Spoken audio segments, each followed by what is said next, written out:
Bapak Ibu, semua karena dia merasa bahwa dia bukan milik Yesus. Amin. Siapa di sini yang masih percaya bahwa dia tidak selamat? Adakah di antara kita yang merasa apabila dia dipanggil Tuhan, dia ke neraka? Amin. Kita percaya Bapak Ibu, keselamatan kita hanya ada di dalam Yesus Kristus Tuhan yang sudah memberikan nyawanya di kayu salib. Beri kemuliaan bagi Tuhan kita. Jangan ada lagi yang merasa dirinya belum selamat, dirinya belum mendapatkan keselamatan. Mari kita buka Yesaya 43 ayat 1 sampai 4, kita baca bersama-sama.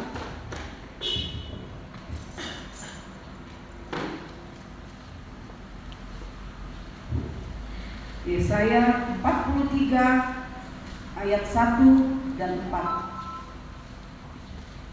Coba saudara Jeffrey dulu, ya cepat Pak. Yesaya 43 ayat 1 sampai 4. Allah adalah satu-satunya penebus. Tetapi sekarang beginilah firman Tuhan, Dia menciptakan engkau, hai Yakub, engkau yang membentuk engkau, hai Israel.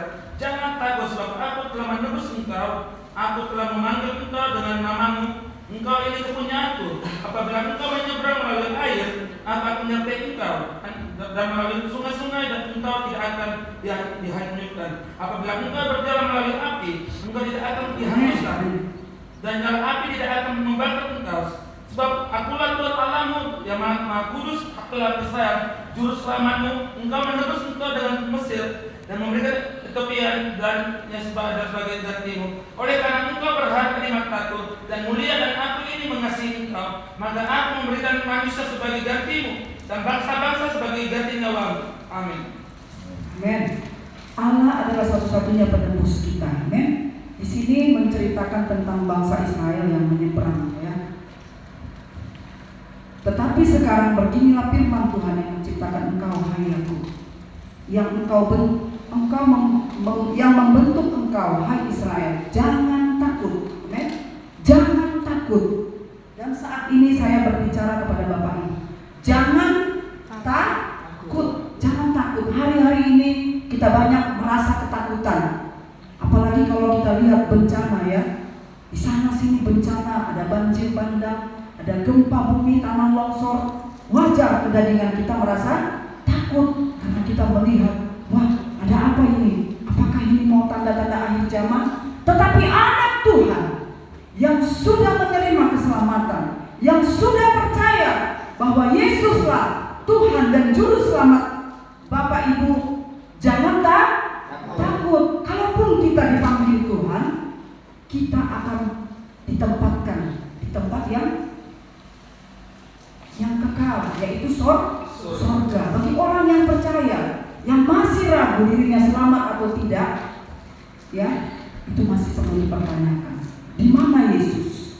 Oleh karena itu Bapak Ibu, kita diselamatkan oleh karena kasih karunia Tuhan, bukan karena perbuatan. Kalau perbuatan kita tidak sanggup Bapak Ibu. Coba kita berusaha hidup kudus. Ya, saya pernah satu hari itu mencoba hidup kudus, tapi ada saja yang membuat kita marah, yang memancing kita sehingga kita jatuh ke dalam dosa. Kedagingan kita tidak sanggup Bapak Ibu, tapi roh kita sudah disempurnakan. Amin. Roh kita sudah disempurnakan oleh kematian Yesus di kayu salib, sehingga roh kita adalah sudah dibenarkan. Saat kita dipanggil Tuhan, kita percaya bahwa kita selamat. Nama kita sudah tertulis di dalam buku kehidupan. Tapi kenapa kita masih berbuat jahat? Kenapa kita masih berdosa? Kenapa kita masih menghakimi? Itulah kedagingan kita. Kita masih manusia dan daging. Kenapa kita masih melakukan kejahatan di sana sini? Ada peperangan, bahkan ada pembunuhan, ada pertikaian. Itu karena kita masih manusia daging. Oleh karena itu Bapak Ibu, kita perlu merenungkan firman Tuhan.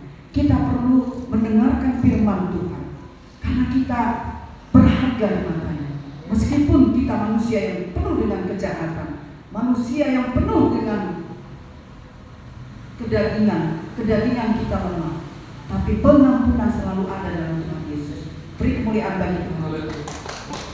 Kita diampuni, kita dikasihi, meskipun kita tidak melakukan firman Tuhan, meskipun terkadang kita jatuh dalam dosa. Kemarin ada ilustrasi ya, saya panggil Marco, ya.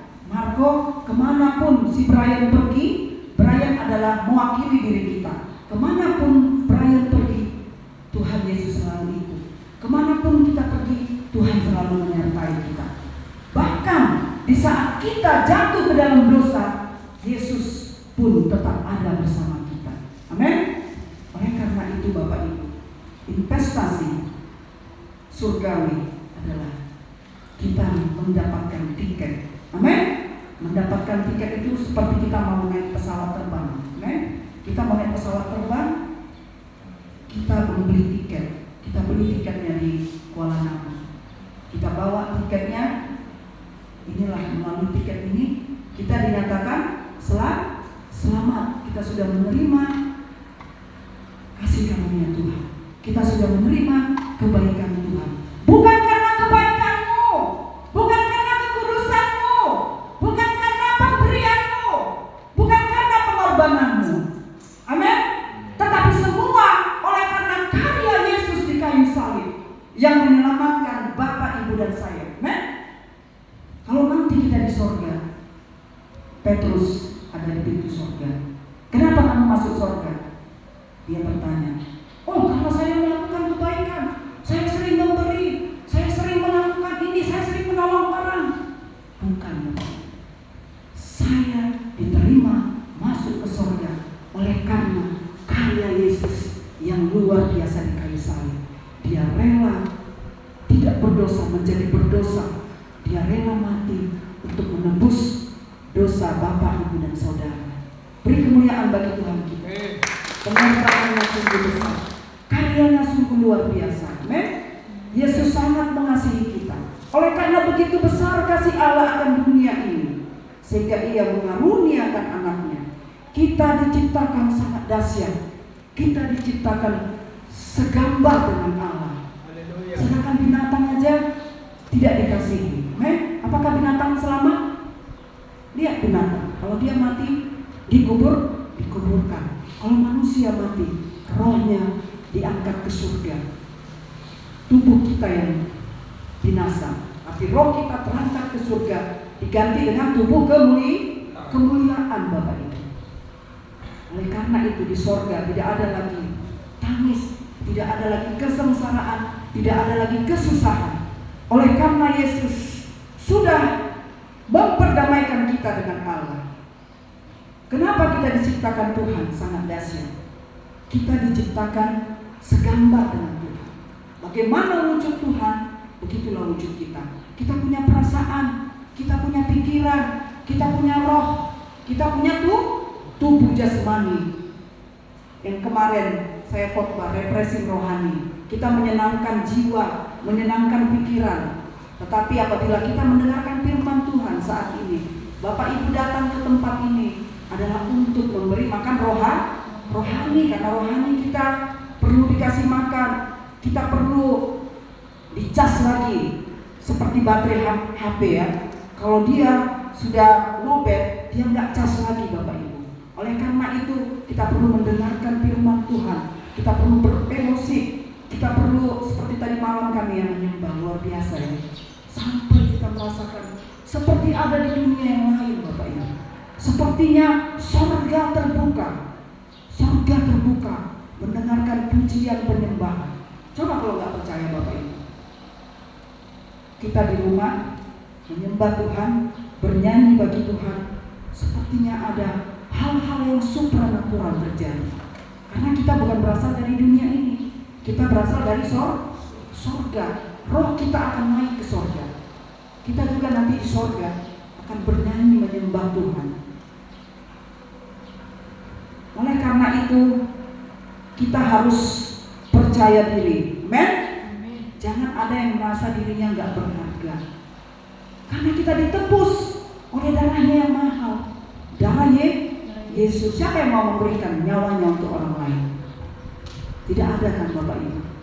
Kita memberi untuk orang lain aja sulit, apalagi nyawa kita.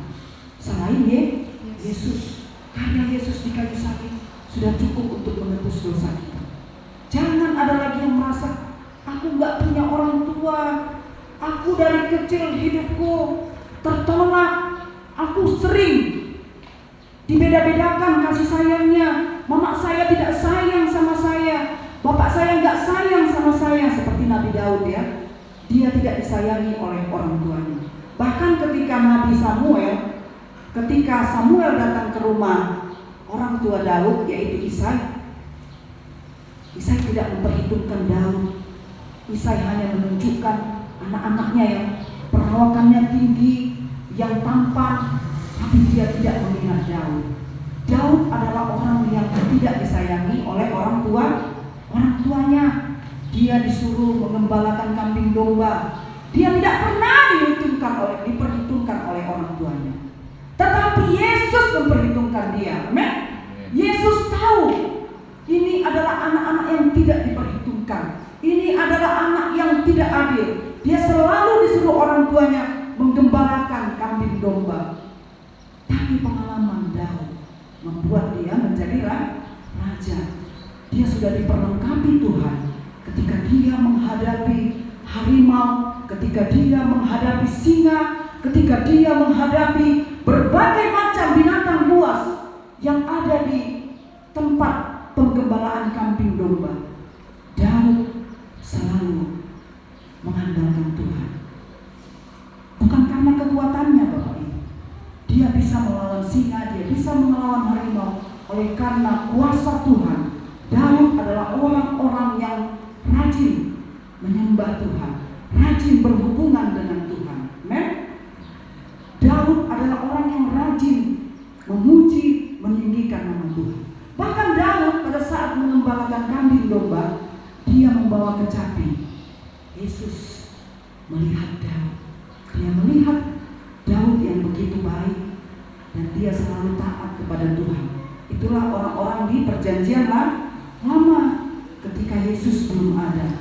Tetapi kita yang hidup di dalam perjanjian baru, setelah Yesus mati di kayu salib, kita tidak lagi harus orang-orang yang taat baru diberkati Tuhan. Amin. Harus orang-orang yang baik baru diberkati Tuhan. Tetapi kita diselamatkan oleh karena iman. Ada yang merasa kalau dirinya baik, dirinya kudus baru dapat berkat. Itu di masa perjanjian lama Bapak Ibu ya. Tapi memang kita perlu baik, kita perlu taat, kita perlu setia, kita perlu melayani. Tapi kita melayani bukan supaya Tuhan, supaya saya masuk surga, saya melayani. Kita memberi supaya saya juga mendapat berkat. Itu di zaman perjanjian lama sebelum Yesus ada. Tetapi setelah Yesus menyelesaikan karya salib, kita adalah orang-orang yang sudah dibenarkan. Kita adalah orang-orang yang sudah menerima janji keselamatan. Kita adalah orang-orang yang hidup di dalam janji-janji Tuhan. Kita diselamatkan oleh iman. Bagaimana kita supaya punya iman? Percaya bahwa Yesus satu-satunya Tuhan dan Juru Selamat kita. Mengaku, Ibrani 10 ayat 10, coba baca deh. Ibrani 10 ayat 10. Kami banyak menginjili orang-orang yang belum mengenal kebenaran. Amen. Pada saat mereka menceritakan keluh kesahnya, menceritakan kesedihannya, anaknya yang mati. Ibrani 10 ayat 10. Dan karena hendaknya inilah yang kita dikuduskan satu kali untuk selama-lamanya. Salah. Roma 10 ayat 10. Roma 10 ayat 10. Roma 10 ayat 10. Karena dengan hati orang yang percaya dibenarkan dan dengan mulut orang mengaku dan diselamatkan. Dengan hati orang percaya kita diselamatkan. Dengan mulut kita mengaku bahwa Yesus satu-satunya juru selamat kita. Amin. Yesuslah satu-satunya penyelamat kita. Yesuslah satu-satunya yang sudah menempatkan tempat yang layak bagi kita apabila kita nanti dipanggil Tuhan. Jangan kita mengharap dunia ini akan baik-baik saja. Jangan kita mengharap ekonomi ini akan baik-baik saja. Kehidupan kita akan baik-baik saja. Kita nggak tahu Bapak Ibu apa yang terjadi besok. Kita nggak tahu. Biasanya parapat tidak pernah terjadi banjir bandang. Biasanya di mana lagi satu lagi banjir bandang kemarin? Di Nias tidak pernah terjadi. Jarang-jarang terjadi parapat karena dia adalah daerah pariwisata. Tapi apa yang terjadi? Amerika terjadi kebakaran. Mereka punya peralatan yang canggih, tetapi kejadian itu bisa terjadi dalam hidup kita. Oleh karena itu Bapak Ibu, mari kita semakin menguatkan iman kita. Kita semakin percaya, berkoneksi dengan Tuhan. Amin. Jangan kalau ada orang yang berbuat dosa, kita menghakimi.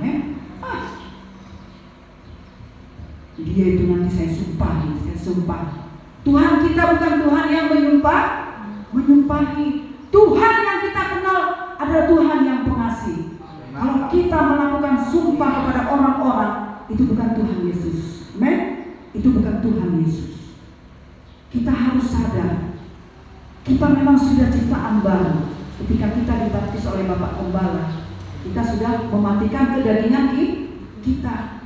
Semua kedagingan kita, kesombongan kita, keangkuhan kita, sifat-sifat yang lama sudah dikuburkan ketika kita ditenggelamkan. Itu gunanya baptisan. Oleh karena itu kita mengajak ibu-ibu, bapak-bapak di sini supaya cepat-cepat dibaptis, supaya cepat-cepat kedagingan kita, sifat kita yang lama. Mungkin kita pemalu, mungkin kita tidak berani, takut, merasa tidak mampu berbicara untuk memberitakan Injil. Kuburkan itu ketika kita dibaptis, dan kita akan menjadi manusia yang baru. Amin. Kita akan manusia ciptaan baru. Yang lama sudah berlalu, yang baru sudah datang. Jadi kita ini semua ciptaan baru Bapak Ibu. Kita yang ada di dalam Kristus bukan lagi ciptaan yang lama. Kita manusia yang baru. Tapi kenapa masih ada kejahatan? Kenapa masih ada seperti manusia yang lama? Butuh proses. Amin. Karena roh penurut, tetapi daging lemah. Oleh karena itu, kalau ada di antara kita yang masih menunjukkan manusia lamanya, kita jangan menghakimi. Kita bisa menegur secara konseling pribadi. Kita tegur secara pribadi, itu pun menegurnya dengan kasih. Jangan kita benci, jangan kita jauhi Bapak Ibu. Karena Yesus datang ke dunia ini untuk orang-orang yang berdosa. Yesus datang ke dunia ini untuk menyelamatkan, bukan untuk menghakimi. Pernah dengar cerita seorang pelacur? Ketika pelacur datang, wanita yang datang ke kaki Yesus, semua murid-murid Yesus menghakimi dia. Hei, kamu siapa? Aku tahu perempuan ini. Semua orang menghakimi dia. Suruh dia pergi. Dia bilang, semua mengelak dia, semua menolak perempuan itu. Tapi apa kata Yesus? Adakah di antara kita yang tidak berdosa? Coba lempar perempuan itu. Kalau kita merasa bahwa kita adalah tidak berdosa, coba lempar perempuan itu. Mungkin semuanya saling mengkoreksi diri. Oh, saya masih berbohong.